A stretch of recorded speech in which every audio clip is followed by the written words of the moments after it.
Minecraft lekin bizning asosiy maqsadimiz 100 kun yashab qolish va bu 100 kun ichida biz yetarlicha kuchayishimiz, Ender Dragon'ni mag'lub etishimiz va albatta eng muhimi bizni full nezil asalariga ega bo'lishimiz kerak. Bu narsani chiqqanligiga bilinib turibdi.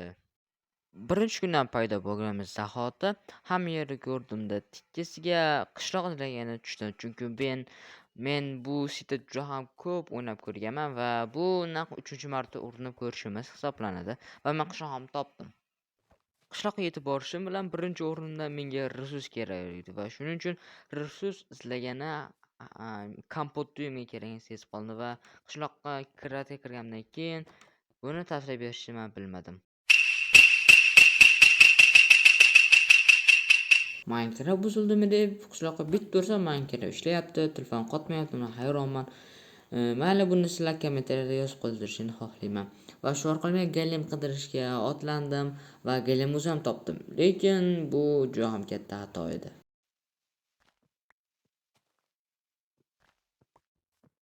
Golem chopishimdan oldin kompot uyini topdim va kompot uyiga kirishga harakat qildim, chunki u yerda temir, obsidian kerak narsa topiladi deb ochganimda men haq bo'lib chiqdim. U yerdan 9 ta temir, bitta temir shim va bitta temir kirka bor edi va men ham shimli, ham temirli va albatta temir kirkili bo'ldim. Bu menga juda ham xursand bo'ldim.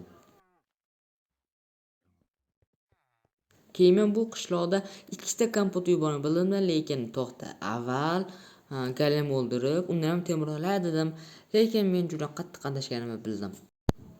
Meni golem o'ldirib qo'ydi. Va men juda ham siqildim, chunki men birinchi kunning o'zida o'lishim men buni o'ylamadim va buni men hisobga olmasdan boshqatdan boshladim-da va o'yinni davom ettira boshladim.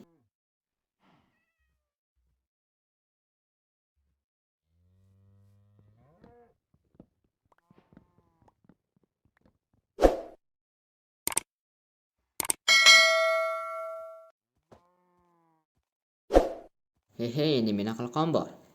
O'zimga kerak bo'lgan barcha narsani yasab bo'lgandan keyin ikkinchi kompot uyiga borishga qaror qildim. Kompot uyiga borgandan keyin qishloqni savdolashga ko'rganimda unda o'tkirli 2 sehr bo'lgan bilib qoldim va bu menga kerak deb endi kiraman degan u yuzimga qarab eshikni yopib qo'ydi va men jahlim chiqib qilich bilan uni o'ldirardim.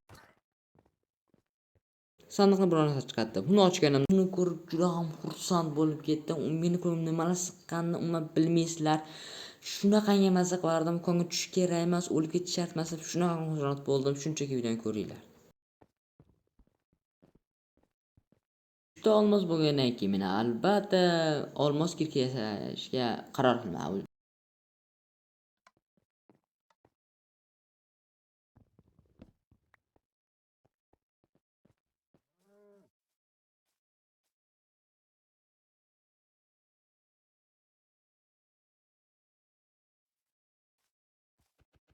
Konga tushaman deb yeri kavlashi, esim tushdi va yerga kavlashim bilan qanaqadir joyga tushib qoldi va men qo'rqib ketdim, chunki creeper tushib qolsa bo'ldi, o'ldim, 100 kunlik nasibalarimni tugatdim-da.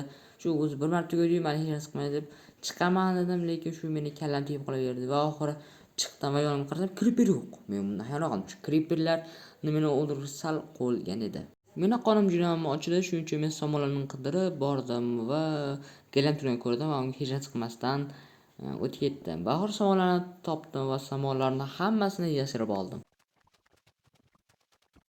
Hamma somonni yashirib olgandan keyin o'zimga o'sha zahotda non qilishga kirishib ketdim va qornim juda ham ochib ketgandi.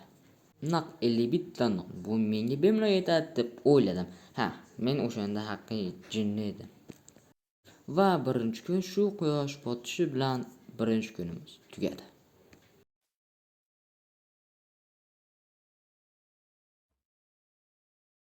Birinchi kundan tugagani keyin ikkinchi kun kelgandan keyin meni ancha kuchayganimni bildim. 2 kun ichida shuncha daraja kuchayish ancha qiyin edi. Va men yaqin atrofda biror bir lava ko'llar bor dedimda, lava ko'llar izlashga tushdim.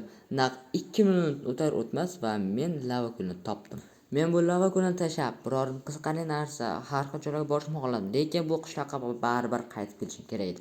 Chunki bu yerda hali xudo xolasa reydlar o'tkazish niyatim bor edi.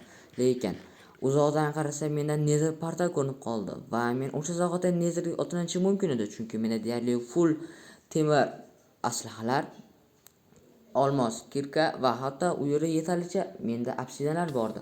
Va men o'zimga kerak bo'lgan oltinlarni qazib olishga tushdim, lekin qarasam, lag uchib ketmasin deb bir ikkita bloklar qazib oldim. Va birdan tepamga qarashim bilan u yerda naq yana bitta oltin blok bor ekan va buni o'zimcha kala olaman deb ushlab deb bunaqa rosa afsusku lag uchib ketgan deb o'yladim.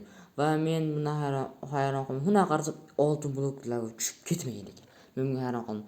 Va bu yerda men sandiq ochdim. Sandiqda uncha qiziq narsa yo'q ekan, faqat bitta zajgalka bilan bitta oltin shim bor edi. Meni deyarli full, ya'ni men bittadan neza partay borishim kerak edi, lekin men hali speedrun qilayotganim shuning uchun men asosiy kelman borishga va nezerni ko'rib kelishga bordim. Neza portalni deyarli qurib bo'ldim va shu orqali nezerga endi otlaman degan esimga tushib qoldi. To'g'ri, nezerga borib yo'qolib qolsamchi? Nima qilaman dedimda, yana qaytib kelishim uchun yana 11 ta obsidian kalvashga tushib ketdim.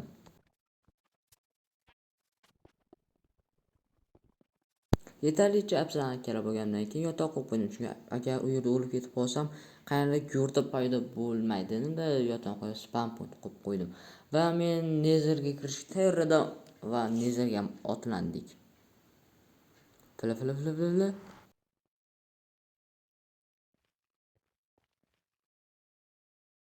Nezerga kirgandan keyin albatta men temir shimlarni kiyib oldim, chunki cho'chqaning hujum qilmasligi uchun. Va men qanaqa qizil qal'aga borishni o'yladim, qanaqa borsam bo'ladi, endi bedrockda bu juda ham qiyin deb.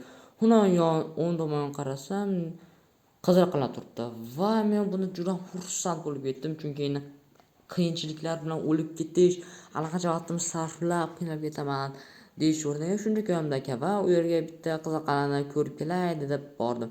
Lekin afsuski, shu qizil qal'aga borishda meni klaviaturam pand berib qoldi, ya'ni meni klaviaturam negadir o'zi o'ng tomonga yurib ketishni boshlab qoldi va qo'rqib ketdim, chunki agar pastga tikkasiga sho'ng'isam mana o'lib ketardim.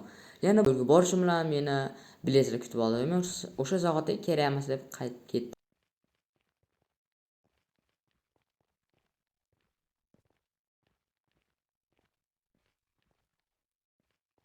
Hali cho'chqani endi uraman deb ketayotganimda shuni yonimga kattagina talashib qoldi. Buni qo'rqib ketdim. Ancha chuqurda uni pastga qarasam, aniq bo'lib ketishimni bildim va shu bilan etkora bo'lishni bilib qoldim, chunki bu yer nesa ancha etkora bo'lish kerak. Va nima qilish bilmasdan endi nezaga qarab o'tmasam gaz paydo bo'ldi va men o'zimcha fireball ko'p o'ynaganman, qaytaraman deb shu 2 minut gaz bilan urishdim va afsuski men bittasini ham qaytara olmadim, balki jonimni ko'p ketdi.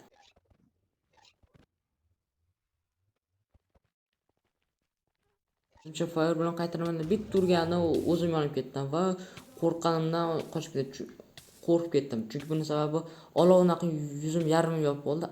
Meni paydo bo'lgan joyim esa deyarli hamma yer boshqadan iborat va qo'rqib ketdim va jon tez to'planishim uchun non yeb oldimda va nezarga hali borishim kerak emasligini bilib oldim va oxiri uyga ham qaytdik.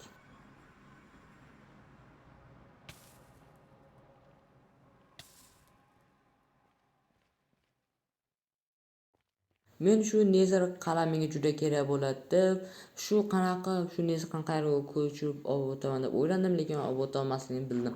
Va men yerga uy quraman dedimda, shu hamma yerni suv bilan yopib oldim va hamma yer tekislar kirishib ketdim va men bundan boshqa hayron qoldim, chunki nega bunday qilyapman? Chunki bu yerda qolib chunki qishloqdan ancha uzoqdaman va lekin esim chiqdi, birga bemalol kela olaman. Shuning uchun yaxshisi qishloqda bo'lgan yaxshi, chunki nezga borishimga hali ancha bor dedimda, qishloqqa borib o'zim ba'zamni qurishga otlandim. Va men ba'zi qo'shnim ko'p daraxt kelishini bildimda, ko'p daraxt chopdim, bir stak chopdim. Va men bu bir stak chopguncha allaqancha vaqtim ketdi va boltam o'zim aytdi bir stak chop.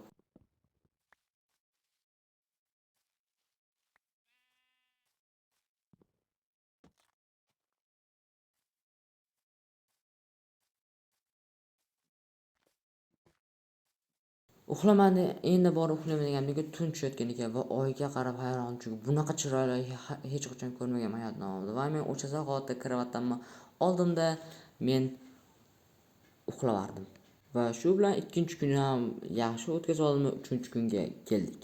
Birdan qarasam zombi meni urishga kelib qolgan va men o'sha qilichim oldim PP qobiliyatini ko'rsatdim va zombi bo'lib ketdi. PPni ko'p o'ynaganman. Men o'sha zahoti zombini o'ldirgandan keyin qishloqqa borib o'z bazamni quraman deyotgan paytimda shu meni telefonga pand berib qoldi va o'sha zahoti video o'chib qoldi. Bu video ancha qisqa bo'ldi. Buning sababi men telefonim xotirasi to'lib qoldi va men bu yerda video olayotganimda montaj o'zi 2 soat vaqt oldi va shuning uchun telefonimni xotirasi to'lib qoldi. Sizlar buni to'g'ri tushunasiz degan umiddaman. Keyingi qismda men 7 kun o'ynab beraman va shu orqali sizlardan bunday video chiqishi uchun like va obuna bo'lishni unutmang. Sizlar bilan yangi yil bo'ldi. Keyin ko'rishguncha xayr.